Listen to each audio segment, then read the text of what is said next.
What happens in the locker room should stay there, but some people love drama. Luka into the tunnel. You can see the shock on LeBron's face. The energy in Los Angeles has shifted. The throne is slipping, Luka's taking over, and LeBron knows it. So today, we're exposing everything from the moment in the tunnel to the actions that led to the altercation in the locker room. Trust me, you haven't seen anything like this.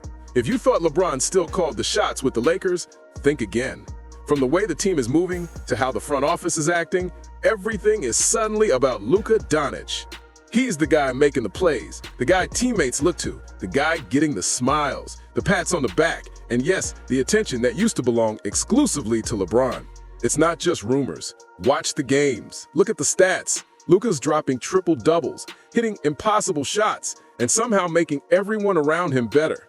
Meanwhile, LeBron is doing his thing, sure, but it's clear there's a new sheriff in town. And the signs are everywhere if you're paying attention.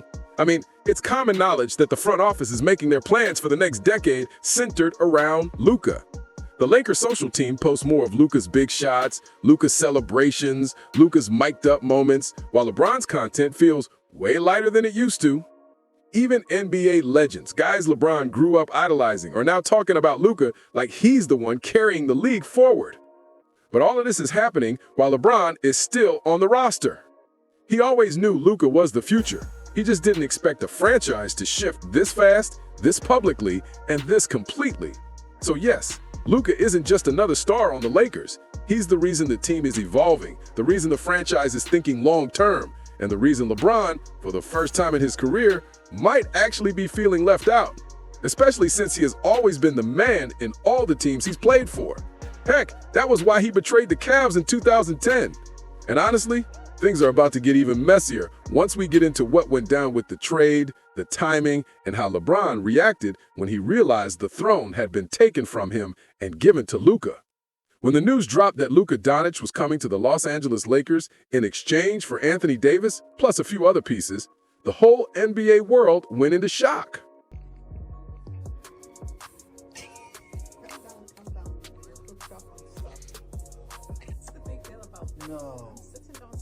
What's the big deal about? It wasn't just another trade. This was the kind of blockbuster no one saw coming.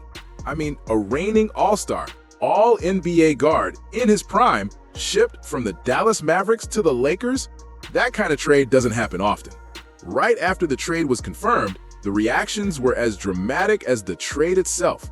Fans, analysts, former players, everybody lost their minds. Some called it the most shocking trade in recent NBA history. Luka himself admitted it was surreal. He said learning the news felt unreal, like a bad prank. He looked shaken and emotional, which is fair because he'd spent his whole career in Dallas. And suddenly, he was the Lakers' property. And honestly, the Lakers fans accepted him with open arms, almost like they had been waiting for their savior. And then Luka's arrived. A little sad about losing AD, but we got in his prime Luka, right? So we're set for the next 10, 15 years. What you think of the trade with Luka Doncic? Great. Yet, by the time he walked out at the Lakers' official press event, the message was clear. The front office, spearheaded by Rob Pelinka, did not attempt to hide their excitement. Pelinka talked about Luka as the centerpiece of the franchise's next era, like the Lakers were committing to a long-term pivot around him, especially when you think about the timing, because that made everything feel, well, chaotic. Around the moment of the trade, LeBron was dealing with a left calf/foot issue, the kind that made him miss games at the start of the season. And that was the first time in decades that's happened. That injury, call it unlucky, call it poetic, meant LeBron wasn't able to step up immediately for a franchise suddenly betting on a new star. Perfect timing. When interviews started, LeBron's reaction was telling. He admitted he thought the trade was a joke at first, said he couldn't believe Davis was gone, said it didn't feel real until he saw Luka suit up with the Lakers. On camera, it was obvious that he didn't have a problem with Luka joining the Lakers. I was out with my family at dinner and got the news, and the first time I heard it, I thought it was for sure fake. I thought it was a hoax. People messing around, whatever. In fact, he embraced the idea of having a big man with him in defense, but what he didn't know was how fast everyone would switch up from him and turn to Luka. So just like that, the groundwork was laid. A trade that was meant to shake up Dallas turned into a reset for Los Angeles. The league spotlight shifted. The fans went crazy. The front office pivoted. And LeBron, the guy who once defined the Lakers, suddenly found himself playing for a team that was signaling that he wasn't the top dog anymore. Here's where things start to get messy. Because once Luka Doncic landed at the Lakers, it wasn't just a New Jersey swap. It felt like someone flipped the entire locker room upside down. A couple weeks after the trade, rumors began buzzing, and some insider info revealed that the vibe in Los Angeles has shifted. One of the loudest voices was Javon Buha, the Laker reporter. He mentioned that inside the organization, there's real concern that frustration and uncertainty are creeping in, and some players and staff don't even know what this team is anymore. To understand how much this hit LeBron, you have to put his history into context. LeBron has always controlled decisions in every team he's been with. His entire career has been about controlling everything around him, well, until Luka came around. Take Cleveland, for example. During his first stint with the Cavs, he was frustrated because he claimed the team's management couldn't build a contender around him. When he returned in 2014, everything changed. The team acquired Kevin Love because LeBron demanded it. Even coaching wasn't safe from his influence. David Black got fired mid-season in 2015-16, despite leading the East, and LeBron's preferred assistant, Tyronn Lue, got promoted. He even used 1+1 contracts to maintain leverage and pressure the front office into making win-now moves. And now, in Los Angeles, the nickname LEGM didn't come from nowhere. He pushed for Anthony Davis, publicly demanded roster improvements, and even had a hand in influencing the Lakers' decision to draft their son, Bronny. Yes, the kid's path to the NBA wasn't exactly untouched by Dad's clout. LeBron has always been about controlling the narrative and the roster, but this was a huge shock to him because the Lakers' management didn't only ignore him once Luka arrived. They started treating Luka the exact way LeBron used to be treated when he was number one. The priority meetings, attention, deference, body language, all of it shifted straight to Luka almost overnight. In fact, it got so crazy that rumors came out that LeBron confronted Luka about who's really running the team. This argument almost led to an actual fight, and other teammates had to pick sides. They tried to hide it well, until during a recent game, right after a timeout, LeBron shook someone else's hand but ignored Luka and left him hanging. This wasn't just some locker room initiation. This was a classic power shakeup. LeBron has spent decades at or near the top. He's used to steering teams, calling plays, and being the guy. But now there's someone who can challenge that naturally. Not because Luka is trying to, but because he's just that good. The younger talent, the fan attention, the media praise, all of it chips away at the aura LeBron has spent decades building. Inside those walls, people are asking, is this still LeBron's team? Or is Luka quietly taking over? This isn't just insider rumors, it's a slow power shift. And in a league where dynamics matter as much as stats, the cracks are showing. If you thought the trade alone was big, this switch is about to be way bigger. And trust me, once you see how Luka's teammates and even other NBA legends talk about him with awe and respect, you realize the tension between LeBron and Luka is about to boil over in ways that are going to make the NBA more intense than anything we've seen in years. Man, you couldn't script this better if you tried. Since Luka Doncic showed up, everyone from teammates to old school legends seems to be tipping toward Luka. For Austin Reeves, for starters, after a big win, he mentioned how he usually doesn't give Luka too many compliments, but he thinks that Luka is one of the best players in the league. He went further and even praised Luka's leadership and ability to make other players better. Reeves basically said, Luka is the one we ride with. He wants to go out there and win. So when you put a guy like that on your team, and obviously everybody knows how skilled he is and the way he makes the game, easy for everybody else. Oh, and that's not all.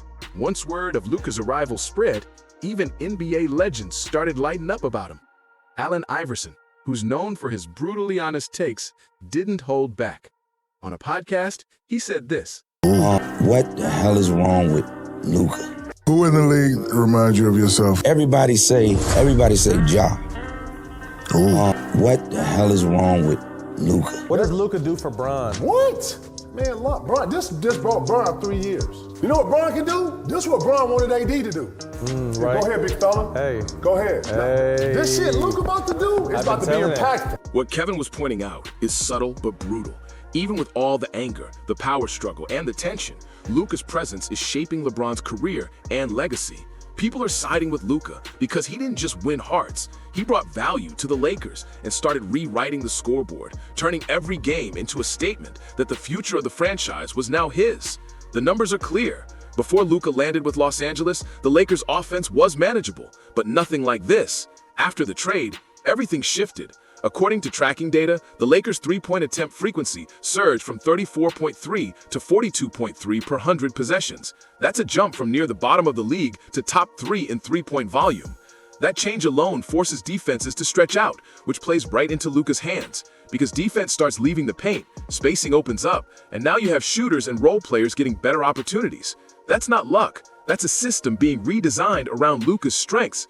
It's no accident the Lakers' offensive rating shot up to 116.1 with him on the floor. He pulled the Lakers' offensive rating up, and now they are top 7 in the league. And that's for the team. What about his personal stats? In his very first game back against his old team, the Dallas Mavericks, just weeks after the blockbuster trade, Luka put up 19 points, 15 rebounds, and 12 assists to earn his first triple-double as a Laker. That was the 81st triple-double of his career. Imagine being the Mavericks management at that moment and realizing what you lost. Over his first stretch as a Laker, he's been averaging roughly 28 points, 8.2 rebounds, 7.58 assists per game, even as he adjusts to a new system and teammates. Those numbers aren't just good for the Lakers, they've been transformative. And because Luka commands attention and respect, teammates like Austin Reeves and Jackson Hayes are actually getting better on the court. According to the same analysis, pick and roll efficiency with Luka running it jumped from about 0.92 to 1.18 points per possession after February 2025. That means players who looked ordinary last season now have space to shine because defenses can't collapse the paint the way they used to. That's a direct ripple effect of having a playmaker like Luka lead the team. So instead of the slow, clunky sets or LeBron's predictable isolation style, the Lakers now have better spacing, execution, and pace. That was the major shift that forced the front office and coaching staff to lean into a Luka-first offensive identity. As one insider said, this trade was less about swapping players and more about flipping the entire operating system. Let's be real, the Lakers couldn't base their future around a 41-year-old player whose best years are behind him. With Luka's youthful energy, elite output, and the way he's dragging the offensive ratings up, management saw a clear path. This gives the Lakers not just short-term scoring, but a multi-year plan. Luka's only 26, he's still hungry, he's still improving, and still has room to grow with a franchise built around him. So, it's understandable why they quickly needed to shift their attention. If the trade was just about putting Luka on the roster, people would just call it ambitious. But what it turned into was a full-blown reboot of the Lakers' identity. And if you ask me, the Lakers aren't just playing games this season, they're building a new legacy, one that doesn't need LeBron to carry it. Because with Luka at the wheel, the engine is working perfectly. And right now, when you put Luka Doncic side by side with LeBron James, the numbers make it clear who is better right now. Let's start with usage. Luka is commanding 33.8% of the Lakers' offense this season. That means roughly 1 in every 3 offensive plays touches him. Meanwhile, LeBron's usage has dipped to about 28.8%, meaning the offense isn't leaning on him as much as it used to. The ball is moving through Luka, and it's moving efficiently. Luka is averaging 28.2 points per game, grabbing 8.1 rebounds, and dishing out 7.58 assists in 35 minutes per game. He's at 24.4 points, 7.8 rebounds, and 8.2 assists in roughly the same minutes. Luka also maintains elite true shooting percentage while taking on heavy minutes and defensive attention. LeBron simply can't sustain that same output. And here's where it gets really interesting, because it's not just what Luka is doing on the court, it's also what's happening behind the scenes. The Lakers front office is sending an even louder message, and trust me, it's clear as day. Remember that tunnel moment we saw earlier? How LeBron and Luka walked in after the game and Rob Pelinka didn't follow LeBron, but followed Luka? You don't need a degree in body language to understand that one. That's symbolic power. That's the GM saying without words, this is our guy now. LeBron is slowly fading out, and he knows it. And you may be asking yourself, why does Pelinka walking with Luka matter so much? Well, it's because the Lakers aren't subtle when they pick a chosen star. Look at history. Magic Johnson, Shaq, Kobe. Once the franchise decided who was the centerpiece, everything shifted, from marketing campaigns to roster construction, media narratives, and even season ticket promotions. The franchise bends around its chosen one. And right now, Luka is that player. The proof is everywhere. Luka is reportedly meeting with Pelinka more than any other player, discussing rotations, roster moves, and long-term strategy. Marketing campaigns have quietly started favoring Luka. Season ticket promotions and social media campaigns are subtly highlighting him as the face of the franchise. The news coming from insiders is that the Lakers are now in a post-LeBron era, and management is planning accordingly. Pelinka even said in interviews that the Lakers are building around Luka for the next 10 years. I can't think of a more amazing starting point to build a roster for the next decade. And So what exactly did LeBron expect? That he'd hold the #1 spot forever? That the franchise would keep giving him the upper hand over everyone else? But here's the part where the tension is starting to boil over. Because after the front office signaled who they're focusing on, LeBron seems to be quietly, maybe desperately, trying to reclaim control. Some nights, it feels like he's fighting for the old throne. On certain nights, LeBron grabs the ball and forces the offense through himself. Plays that should flow through Luka, the team's new leader, are stopped in their tracks. Even in interviews, LeBron has dropped hints about experience and knowing how to lead, poking at Luka, even though we all know how performative LeBron's leadership is. The phrase I've sort of landed on, he's a front runner. When he thinks the team is good and has a legit shot at winning a championship, he can do that leadership, and he's really in, like 2019. When he doesn't, that's when you see the passive-aggressive stuff, not showing up. And what's worse is the media and other NBA players are not making it easy for LeBron as well. Right after Luka's trade, sports shows, NBA analysts, and even fellow players started flipping. The narrative wasn't, can the Lakers make it work anymore? It was, is Luka now the new face of the league? I think Luka is going to play like the best player in the league. In fact, to quote Paul Pierce, they're going to let LeBron groom Luka to be the face of the league on Lakers. On ESPN's post-trade breakdown, one analyst called the swap the wildest move we've seen in years, bigger than even the Big Three era. Yeah, the same Big Three that LeBron was a part of. Already there are debates on air about what this means for LeBron. Some pundits ask if the Lakers are just using him as a bridge, a temporary veteran anchor until Luka takes over fully. And social media has gone wild as well, with memes of Luka carrying LeBron on his back and even chants of "around Luka" and his name. Even on TV interviews, vets and analysts talk more about the future than LeBron's past achievements. They discuss Luka's global appeal, merchandise sales, ticket demand, and how having a young star like him affects the Lakers' long-term brand. But LeBron? He barely gets mentioned. The headline now is Luka, not LeBron. And here's where everything gets even messier. Because the media hype didn't just hit the players, it also hit the fan base like a grenade. Laker Nation is basically turning on LeBron, and you can see it everywhere from comment sections to dudes arguing outside the arena like it's a family court hearing. You've got the younger fans, especially the Gen Z crowd, who are fully locked in on Luka. They're the ones posting clips, making edits, breaking down plays, and calling him the future of Los Angeles. They love the way he plays, the step backs, the insane passes, the aura, and the fact that he's 26 and already playing at that level. To them, Luka isn't just a player. He's the definition of the next era. He's the reason they're buying tickets again. And what is more surprising is that a lot of older fans, the ride or die Kobe, MJ, and Showtime era fans, they're sliding over to Luka too. Luka is a reminder of how skilled and intense NBA players used to be. And because they've seen this movie before, they know what the future of the franchise is supposed to feel like. They watched the torch pass from Magic to Kobe, from Kobe to nobody for a long time. And now Luka shows up and suddenly everything has that energy again. And that shift, that's dangerous for LeBron. Because once the fans pick their new favorite, the organization usually follows. Kobe had that army. Magic had that army. Shaq had that army. And now Luka is slowly building the same thing. A fan base that's all in on him and based on truth. So when you combine the media frenzy, the front office signals, and now the fans literally choosing sides in real time, you can see exactly why LeBron is feeling threatened. Because he's not just fighting Luka on the court, he's fighting the entire city. And man, that's a battle he cannot win. So now the real question, the part nobody on TV wants to say out loud, but every fan is already debating. Is this the end for LeBron, or has Luka already taken the throne just by being better, younger, and more explosive? Is the franchise already in a post-LeBron era? Because everything from the marketing pushes to the lineup decisions to the way players talk about the future feels like the Lakers are already pivoting. Here's the truth the league can't ignore. Luka is the future, LeBron is the past, and Los Angeles is choosing who to follow next. So I'll ask you, whose side are you on?